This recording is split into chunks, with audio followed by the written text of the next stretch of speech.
नमस्कार दोस्तों, स्वागत है आप सभी का हमारे YouTube चैनल अन्नपूर्णा क्लासेस में। तो दोस्तों, आज का टॉपिक जो है हमारा वो है फ्रांसीसी क्रांति। और फ्रांसीसी क्रांति से पूर्व मैं आप सभी से एक बात कर लूँ कि दोस्तों पढ़ लीजिए, एग्ज़ाम तो कभी ना कभी होने ही है। आज नहीं तो कल आपको एग्ज़ाम देना ही है और पढ़ना भी आपने ही है। एग्ज़ाम में क्वेश्चनों को ये मालूम नहीं रहेगा कि कोरोना चल रहा था, क्या चल रहा था। वहाँ पे कुछ भी इम्पोर्टेंट नहीं रहेगा, सिर्फ और सिर्फ ये इम्पोर्टेंट रहेगा कि आपके जो ये 2 से 3 महीने हैं ये आप किस प्रकार से गुजारते हो। और ये 2 और 3 महीनों में ही आपके जो है भविष्य का निर्धारण हो जाएगा कि इस सरकार में आप नौकरी, रोजगार, खास करके सरकारी रोजगार आपको प्राप्त होंगे या नहीं होंगे। ये सभी का सभी जो है ये 2-3 महीने ही निर्धारित कर देंगे, क्योंकि 2-3 महीने ही आपके संस्थान वगैरह बंद रहेंगे। उसके बाद धीरे धीरे जब स्थिति जब आप कंट्रोल में आ जाएगी तो फिर जो है ये खुल जाएगा। तो अभी नहीं तो कभी ना कभी तो खुलना ही है। हमेशा ऐसे तो रहेंगे नहीं। लेकिन जिन लोगों को ये लग रहा है कि हमेशा ही ऐसे रहेंगे तो वो सबसे बड़ी मूर्खता अपने भविष्य के साथ वो लोग कर रहे हैं। ख़ास करके मैं अपने ऑफलाइन जो मेरे पे पढ़ने वाले बच्चे हैं उनको मैं ये बात बोल रहा हूँ कि कृपया करके अपनी पढ़ाई जारी रखें और अपनी मेहनत को बढ़ाएं, जिससे कि आप आने वाले परीक्षाओं में अच्छा प्रदर्शन कर सको। चलिए, तो ज़्यादा समय न लेते हुए आज का टॉपिक हम शुरू करते हैं। और ये जो फ्रांस साम्राज्य है, इस फ्रांस साम्राज्य के इधर आप देख रहे हैं ऑस्ट्रिया, ये आपका इधर रूस, फिर आपका इधर ये ग्रेट ब्रिटेन हो गया, ये आपका स्पेन हो गया। तो ये सभी महत्वपूर्ण क्षेत्र उस दौरान के हैं। और ये जो मैप आपको मैं दिखा रहा हूँ ये यूरोप का 1810 ईस्वी का ये मैप है। और इसी शताब्दी के उत्तरार्ध में 1789 के में जो है फ्रांस की क्रांति चली थी। और 18वीं शताब्दी के उत्तरार्ध में जो ये यूरोप में अनेक महत्वपूर्ण परिवर्तन हुए, इससे नए राष्ट्रीय राज्यों का उदय हुआ। सामंतवादी अर्थव्यवस्था का औद्योगिक अर्थव्यवस्था में परिवर्तन और निरंकुश राजतंत्रों के विकास को जो है इसमें प्रमुख स्थान दिया जा सकता है। और इस काल में जो है यूरोप सामंतशाही के अधीन था। सामंतशाही जैसे कि राजा किसी क्षेत्र पर अपने सामंतों को नियुक्त करते थे, उनके माध्यम से अपना जो है शासन प्रशासन चलाते थे। और यही सामंतीय व्यवस्था में इस टाइम पे जो है चल रहा था। तो बात करते हैं फ्रांस की क्रांति की। तो ये मैं इस काल में जो यूरोप में सामंतशाही जो थी ये 2 वर्गों में थी। इसमें पहला वर्ग जो कि शासक और सुविधाभोगी थे, और जबकि जो दूसरा वर्ग जो है वो शासितों का और शोषितों का वर्ग था। तत्कालीन सामाजिक और आर्थिक व्यवस्था ने राजनीतिक प्रणाली को प्रभावित किया, और इससे जो है निरंकुश राजतंत्र का मार्ग प्रशस्त हुआ। यूरोप के इतिहास में जो ये क्रांति हुई है फ्रांसीसी क्रांति, यह क्रांति एक महान विभाजक रेखा के रूप में इसे माना जाता है। और इसने मध्य युग से आधुनिक युग की ओर संक्रमण की जो प्रक्रिया है उसको पूर्णता प्रदान करी। और यह पुनर्जागरण के साथ ही आरंभ हुई थी। 1789 की जो ये फ्रांसी है, ये फ्रांसीसी क्रांति है, यह न केवल फ्रांस के लिए बल्कि संपूर्ण यूरोपीय राजनीति के लिए भी यह निर्णायक रही। और यह क्रांति जो है सामंतवाद वर्गीय वर्गीय विशेषाधिकार, भ्रष्ट नौकरशाही, निरंकुश और अयोग्य राजतंत्र के विरुद्ध मध्य वर्ग का ये विद्रोह था। और क्या कारण रहा कि फ्रांस में जो है क्रांति फ्रांस में ही हुई। अभी मैंने आपको पीछे बताया कि अन्य भी बहुत से क्षेत्र थे वहाँ पे, स्पेन था, ऑस्ट्रिया था, यहाँ पे क्रांति ना होकर के तो यूरोपीय राष्ट्रों में केवल फ्रांस ही जो है यहाँ पे क्रांति की स्थितियाँ यहाँ पर विद्यमान थी। और जब समस्त यूरोपियों की जो व्यवस्था सामान्य रूप से चरमरा रही थी तो क्रांति फ्रांस में ही हुई। इसका प्रमुख जो कारण है कि यहीं पे ये स्थितियाँ मौजूद थी। और फ्रांस के तत्कालीन सामाजिक जीवन को भी अनेक पक्षीय दशाओं के कारण ही यूरोप के अन्य देशों में न क्रांति हो करके यहीं पे फ्रांस में ही क्रांति हुई। और फ्रांस का विशेषाधिकार जो वर्ग है, जो कि प्रमुख रूप से आगे हम अच्छे से बात करेंगे इसमें, सामंत, ये पादरी और कुलीन वर्ग जो थे जिन पे विशेषाधिकारों का ये अपना दुरुपयोग करते थे, अपने दायित्वों को ये नहीं निभाते थे। और फ्रांस में जो प्रमुख कृषक वर्ग था, जो ये कृषक वर्ग था, ये अपेक्षाकृत अधिक जागरूक था। और इसकी जो स्थिति थी, यूरोप के जितने भी देश हैं, चाहे वो रूस रहा हो, जर्मनी रहा हो, कहीं के भी देश रहे हो, इन सभी में जो है फ्रांस के जो कृषक थे इनकी अच्छी स्थिति थी। वे अधिक स्वतंत्र थे, समृद्धशाली थे। पर लेकिन जो है यहाँ पे जो सामंती व्यवस्था थी, इस सामंती व्यवस्था और ये कुलीन वर्ग के जो ये लोग थे, इनका जो है इनके ऊपर जो है इनको प्रताड़ित करते थे, अपमानित करते थे। इस कारण जो है ये जो क्रांति है ये स्वतंत्रता के लिए ना हो करके, क्योंकि स्वतंत्रता तो यहाँ पे थी लेकिन यहाँ पे समानता नहीं थी।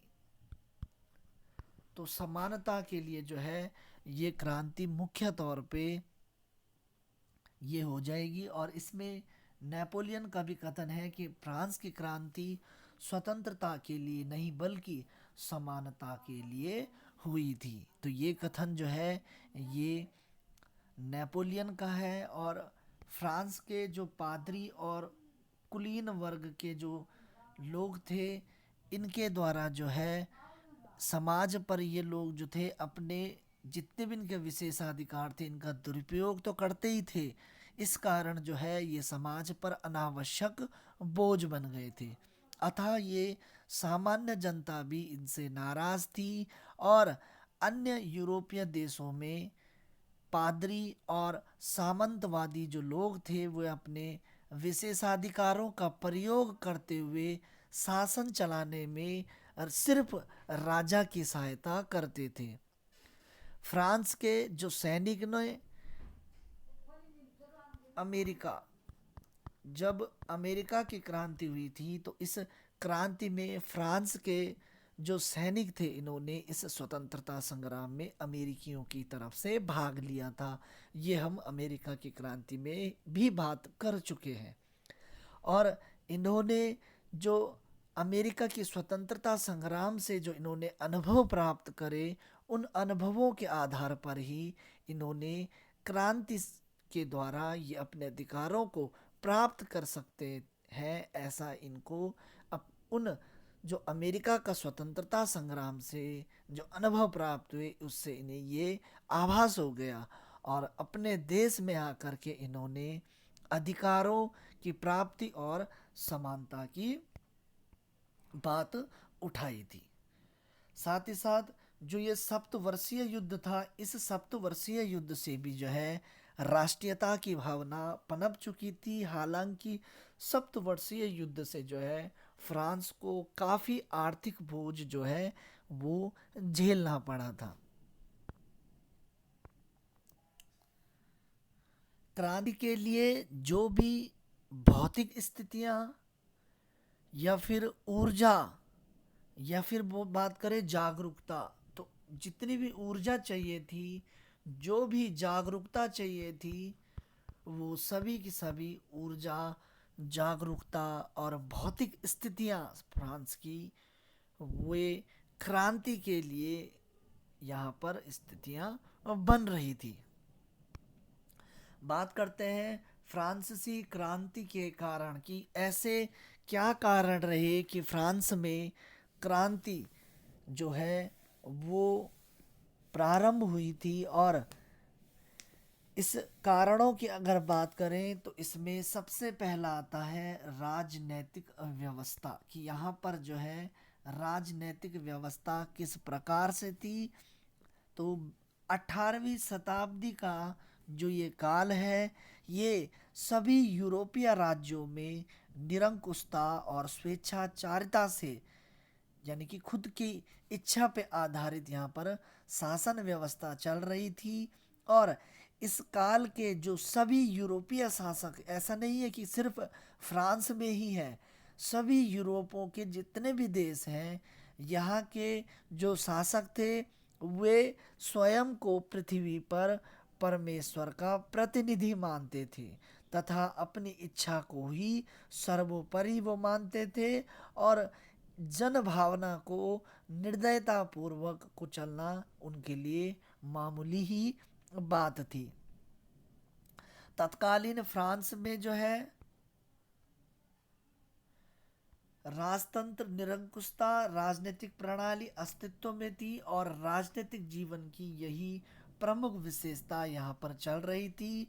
और यहाँ पे जो ये शासन चलता था, ये वंशानुगत शासन चलता था। और इसमें जो वंशानुगत में जो था, इसमें एक वंश चल रहा था इनका, वो था बुर्बो वंश। तो ये बहुत महत्वपूर्ण प्रश्न हो जाएगा इसका, बुर्बो वंश, बुर्बो वंश। तो ये यहाँ पे जो है बुर्बो वंश का ही शासन चल रहा था। इसी के शासक ये लुई 14वां, लुई 15वां और लुई 16वां। तो लुई 14वें के समय शासन व्यवस्था का केंद्रीकरण किया था। और इस समय योग्य राजा का होना आवश्यक होता था। और इसके बाद जो उत्तराधिकारी हुए, चाहे लुई 15वां हो या लुई 16वां हो, ये बिल्कुल ही अयोग्य शासक थे। और लुई 15वां, जिसका शासनकाल 1715 से लेकर के 1774 तक चलता है, ये अत्यंत विलासी, अदूरदर्शी और निष्क्रिय शासक था।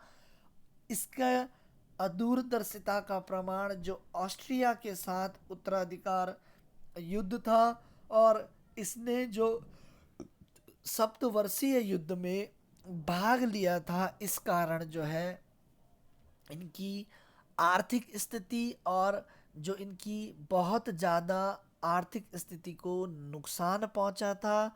और इनका जो महल था, वर्साय का महल, ये सिर्फ विलासिता का केंद्र ही बना रहा था इस काल में।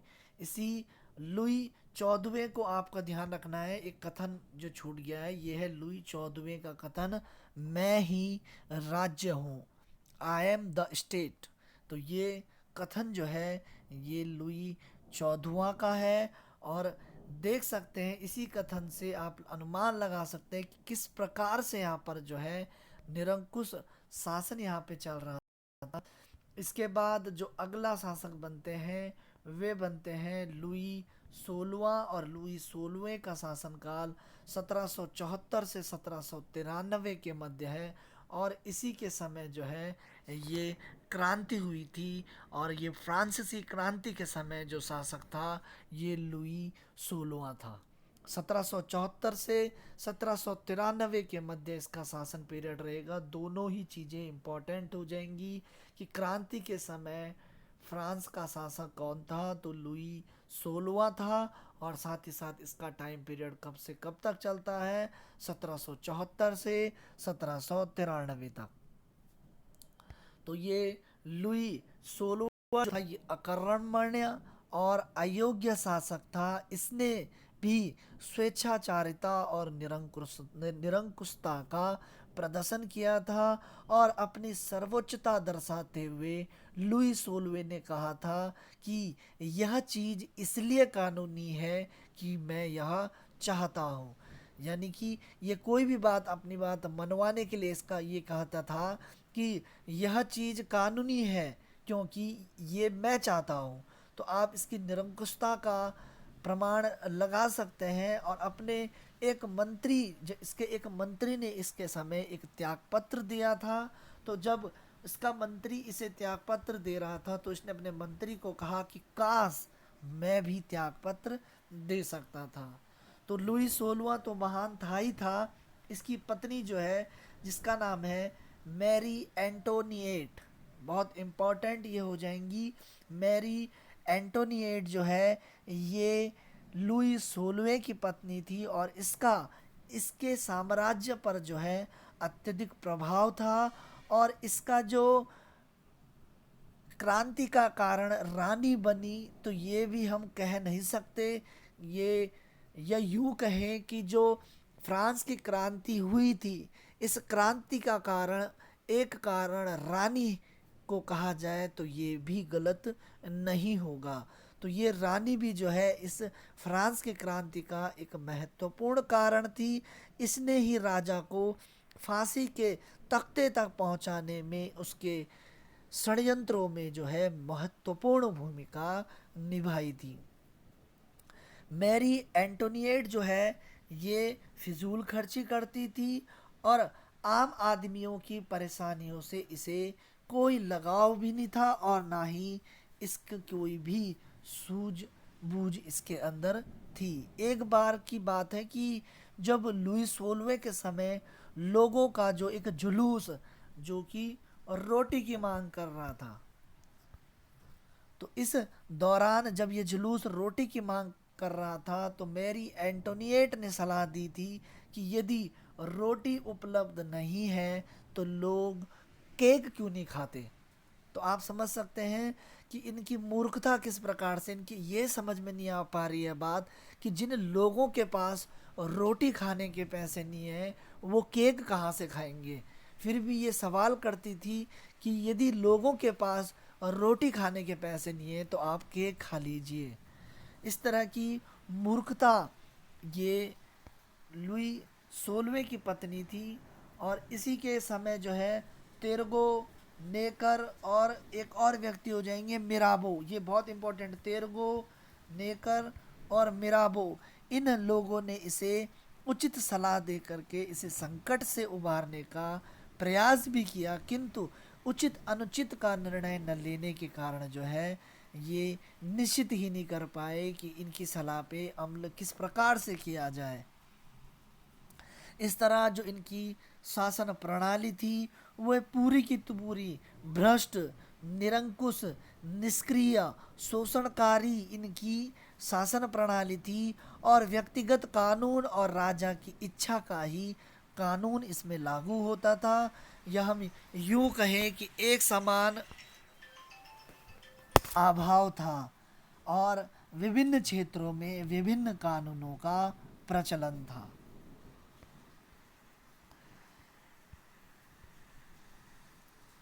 और राजनीतिक संस्थाओं की शासन में जो हिस्सेदारी को तो लोग भूल ही चुके थे। शासन के अन्य अंगों की भांति कानून और न्याय के क्षेत्र में भी अव्यवस्था एवं भ्रष्टाचार जो है व्याप्त था।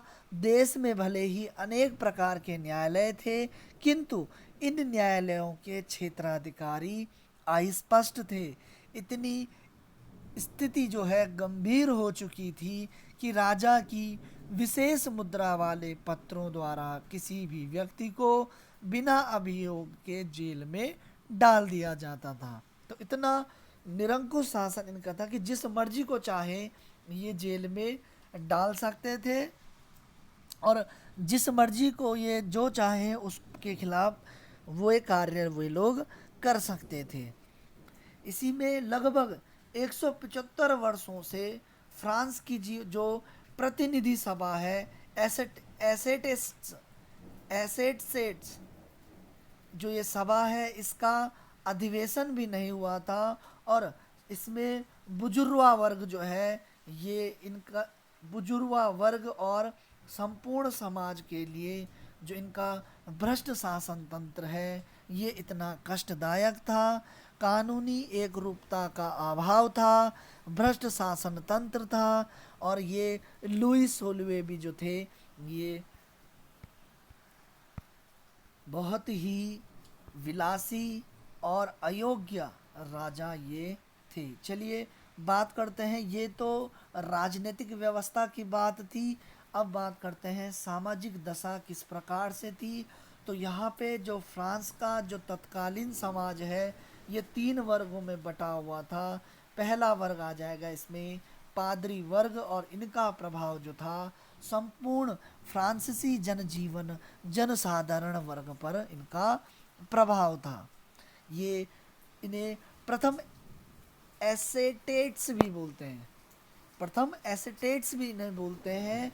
जो पादरी वर्ग था, आगे मैंने वैसे बताया है, तो इन पादरी वर्ग को प्रथम एसेटेट्स भी इन्हें कहा जाता था। और ये पादरी वर्ग भी 2 भागों में बटा हुआ था, एक विशिष्ट पादरी और दूसरा वर्ग आ जाएगा साधारण पादरी वर्ग। तो विशिष्ट पादरी वर्ग जो थे, इन विशिष्ट पादरी वर्गों में इन ये उच्च पादरी वर्ग थे जिनका धार्मिक कार्यों पर कोई भी लगाव नहीं था, और ये चर्च की जो संपदा है इन अपार संपदा का खुलेआम प्रयोग करते थे, और हमेशा ही भोग विलास में ही ये लिप्त रहते थे। जबकि दूसरा जो वर्ग था साधारण पादरी वर्ग, ये चर्च के सभी धार्मिक कार्यों को संपादित करते थे, निम्न स्तर के ये लोग थे, और इन्होंने क्रांतिकारियों का समर्थन भी किया था। तो साधारण पादरी वर्ग ने फ्रांस की क्रांति के समय जो है क्रांतिकारियों का समर्थन किया था, और चर्च के सभी धार्मिक कार्यों को यही संपादित करते थे। जबकि विशिष्ट वर्ग में जो है इनको साधारण पादरी वर्ग से कोई भी लेना देना नहीं था। इन्हें जो तृतीय वर्ग थे, ये तो प्रथम वर्ग के हैं पादरी वर्ग के, जो तृतीय वर्ग के थे जिनमें जनसाधारण लोग आते हैं और आम नागरिक जिनमें आते हैं, इन लोगों पर इन्हें कर लगाने का अधिकार इन्हें प्राप्त था। मुख्यतः 3 प्रकार के कर जो कि पेपर की दृष्टि से भी बहुत महत्वपूर्ण हो जाएंगे। तो फ्रांस में लगने वाला टैली कर किस प्रकार का कर था, तो ये जनसाधारण पर लगने वाला भूमि कर था। टाइथ ये एक प्रकार का धर्म कर था, और गेबल ये नमक कर था। तो गेबल जो कि नमक कर हो जाएगा, और टाइथ जो कि धर्म कर हो जाएगा। टाइथ ये धर्म कर हो जाएगा, टाइथ धर्म कर। टैली टैली टैली तो जनसाधारण पर लगने वाला भूमि कर। गेबल ये हो जाएगा नमक कर।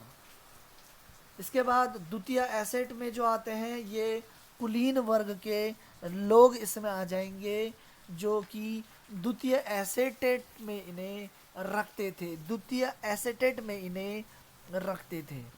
ठीक है, तो द्वितीय एसेटेट में जो कुलीन वर्ग लोग शामिल थे, और ये कुलीन वर्ग के लोग जो कि सेना, चर्च, न्यायालय आदि सभी महत्वपूर्ण विभागों में इनकी नियुक्ति की जाती थी, और वंशानुगत रूप में उच्च प्रशासनिक पदों पर इनकी नियुक्ति होती थी।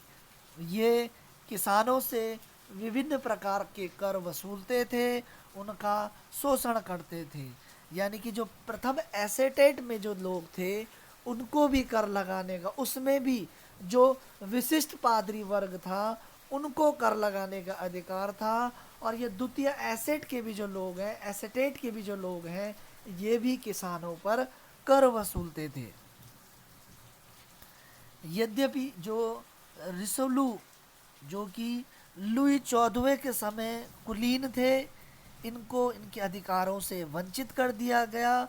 बाद में लुई 15वें और लुई 16वें के समय इनके वंशजों को अधिकार पुनः प्राप्त हो गए थे और यह कुलीन वर्ग भी आर्थिक स्थिति के अनुरूप उच्च और निम्न वर्ग में ये विभाजित था।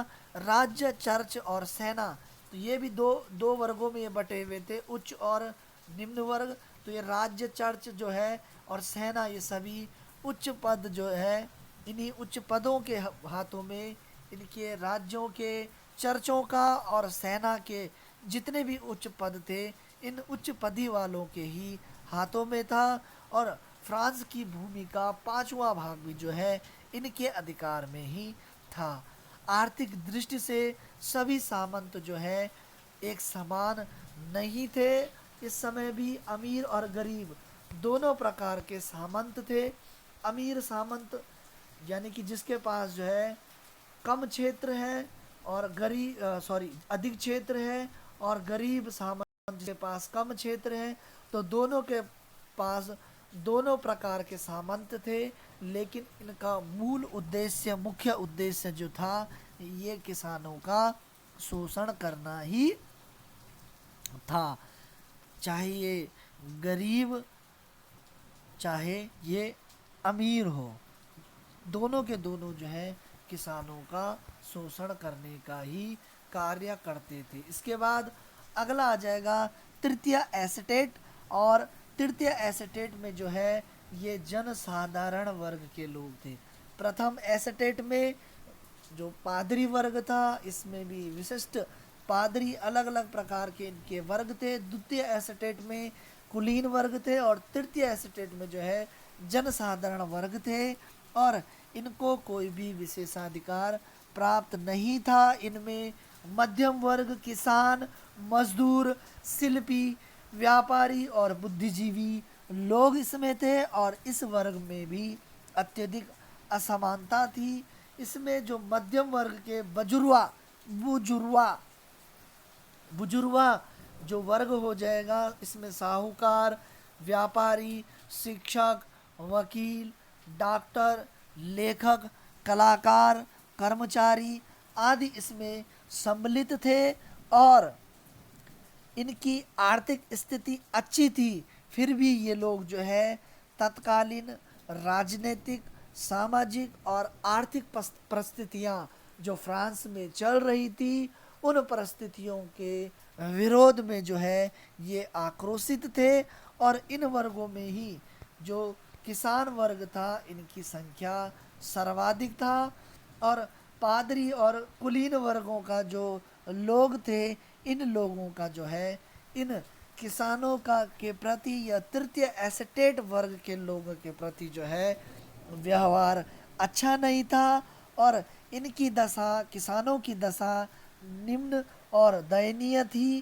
किसानों को राज्य, चर्च तथा अन्य जमींदारों को भी अनेक प्रकार के कर देने पड़ते थे, और साथ ही साथ इन्हें सामंती अत्याचार को भी सहन करना पड़ता था।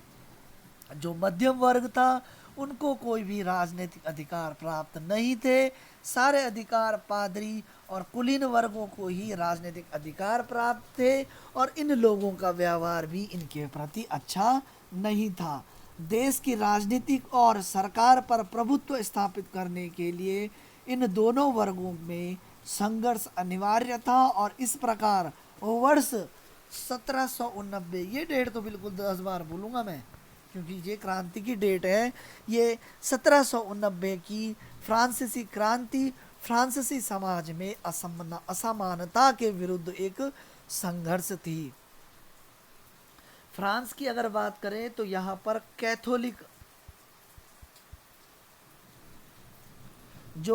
कैथोलिक बहुल देश है यहाँ पर, और इस कारण पादरी यहाँ पर जो है अत्यधिक महत्वपूर्ण होते थे, और इन पादरियों के द्वारा पदों का क्रय विक्रय किया जाता था, और राज्य की अधिकांश भूमि जो है उन पर सामंतों का ही अधिकार होता था।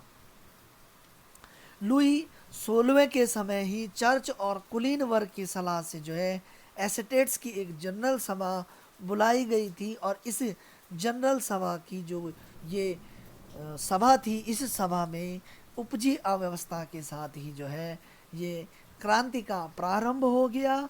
और फ्रांसीसी समाज में जो है बजुर्वा वर्ग जो है ये सबसे अधिक जो है प्रबुद्ध था। और ये बजुर्वा वर्ग में जो है संपन्न व्यापारी, वकील, लेखक, प्रधानाध्यापक, डॉक्टर इत्यादि लोग थे। ये शिक्षित के साथ साथ आर्थिक रूप से संपन्न थे। फिर भी इनके साथ भी जो है समाज में असमानता का माहौल इनके प्रति भी था। इसलिए जो है ये लोग भी जो है विरोध में या फ्रांसीसी क्रांति में इन्होंने अपना योगदान दिया और राजतंत्र के विरोध इन्होंने भी अपनी आवाज़ों को बुलंद किया था। तत्कालीन समाज और राजनीतिक असमानता ने बुद्धिजीवियों के असंतोष को आक्रोश में परिवर्तित कर लिया। और यह वर्ग सुसंस्कृत होने के साथ साथ ये वर्ग बौद्धिक भी था।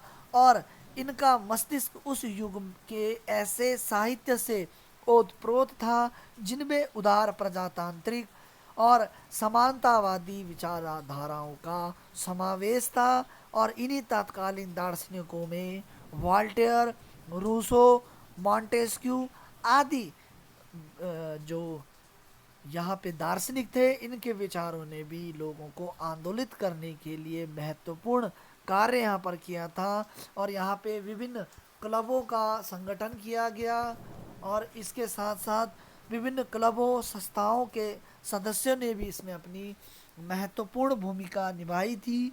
और अब हम बात करते हैं यहाँ की आर्थिक दशा के बारे में। और इस आर्थिक दशा के बारे में जो राष्ट्र की जो संपत्ति थी इसका असमान और अन्यायपूर्ण वितरण था। जो यहाँ पे जितना भी धन संपदा थी इसका असमान और जो अन्यायपूर्ण वितरण जो था ये यहाँ पे जो है इस क्रांति का महत्वपूर्ण कारण भी ये आर्थिक कारणों में रहेगा। और इस युग का जो फ्रांस है ये 18वीं सदी के आसपास जो है एक समृद्ध राज्य था और जो कि विकास के पथ पर अग्रसर था। और यह विकास बढ़ती हुई औद्योगिक प्रगति, विदेशी व्यापार में बढ़ोतरी, व्यापारी वर्ग की बढ़ती हुई समृद्धि में परिलक्षित था। और इसमें जो है इस वृद्धि में जो है जो व्यापारी वर्ग था यहाँ का ये अत्यधिक लाभान्वित भी हुआ था। लेकिन खुद की फ्रांस की जो आर्थिक स्थिति थी वो संकटग्रस्त थी, क्योंकि लुई 14वें के शासनकाल में लगातार युद्धों के कारण जो है राजकोष खाली हो गया। उसके बाद लुई 15वें का शासनकाल आया और इसने भी ऑस्ट्रिया के उत्तराधिकार युद्ध में और सप्तवर्षीय युद्ध में भाग लिया, जिसने जो है राजकोष पर जो है बोझ बढ़ा दिया।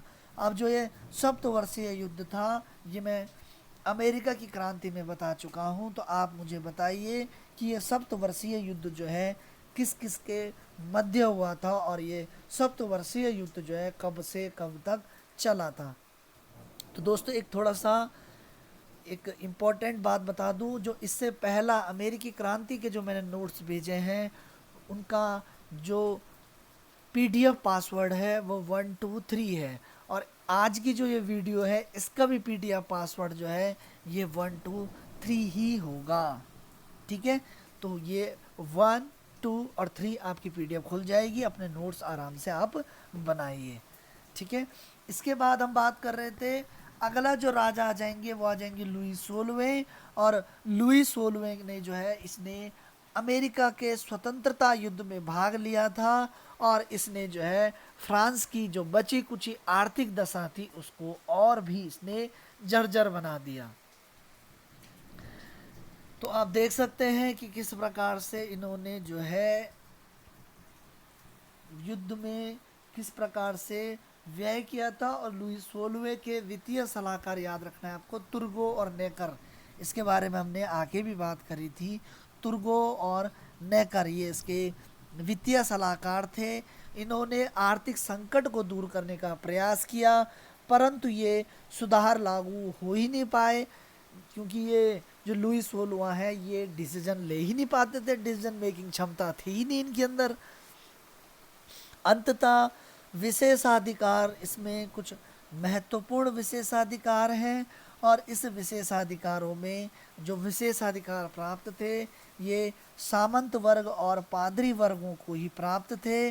और पादरियों का संपन्न वर्ग कर वसूली तो करता था, लेकिन स्वयं कर वो लोग नहीं देते थे।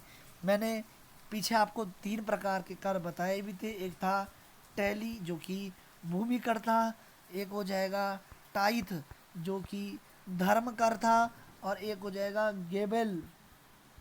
गेबेल सब नोट्स में है ये गेबेल। तो ये जो गेबेल है ये आपका हो जाएगा नमक कर। तो ये कर जो है सामंतों को देते थे, लेकिन ये लोग खुद जो है ये लोग जो है कर नहीं देते थे। तो तृतीय वर्ग के जो थर्ड एसेटेट जो लोग थे, ये एसेटेट लोग ही क्या थर्ड तीसरे जो लोग थे यही कर देते थे। इसके बाद जो पादरी और सामंत वर्ग थे ये अत्यधिक निकम्मे, मूर्ख और लालची लोग भी थे, जो कि समाज और शासन में अपना स्थान बनाए हुए था। राजा को सैनिक सेवा देने के कारण सामंतों को ही विशेषाधिकार यहाँ पे प्राप्त थे।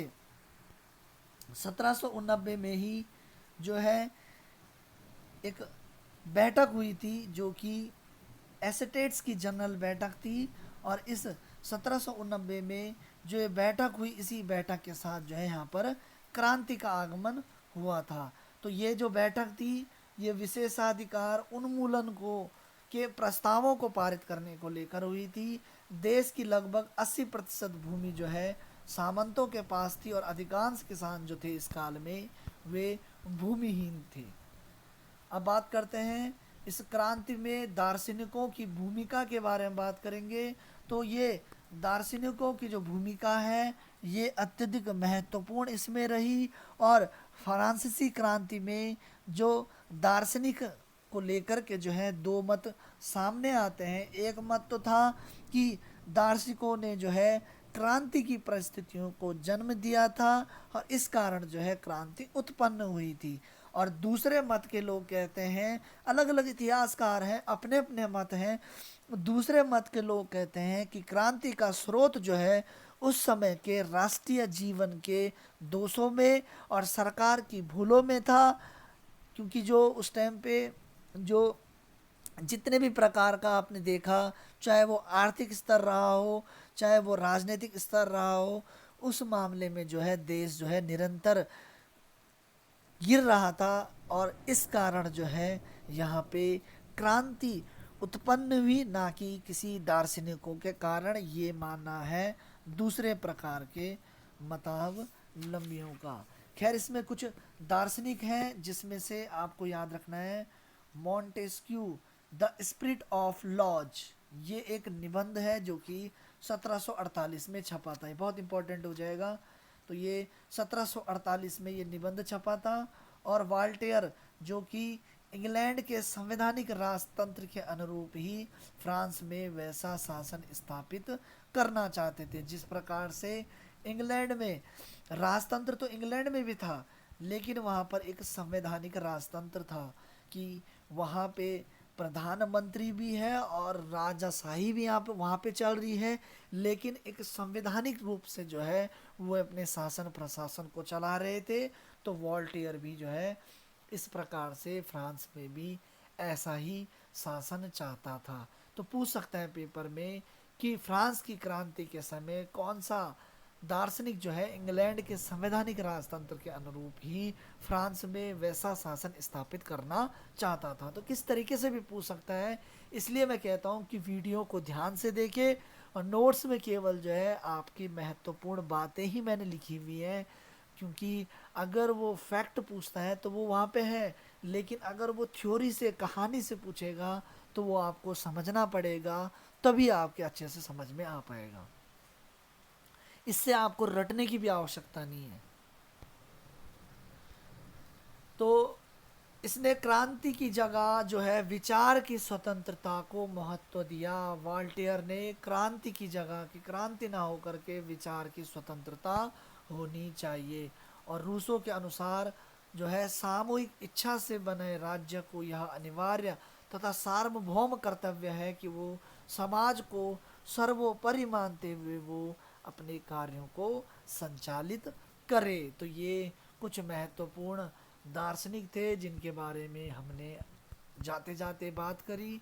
तो बहुत बहुत धन्यवाद दोस्तों। वीडियो देखते रहें और बने रहें। धन्यवाद।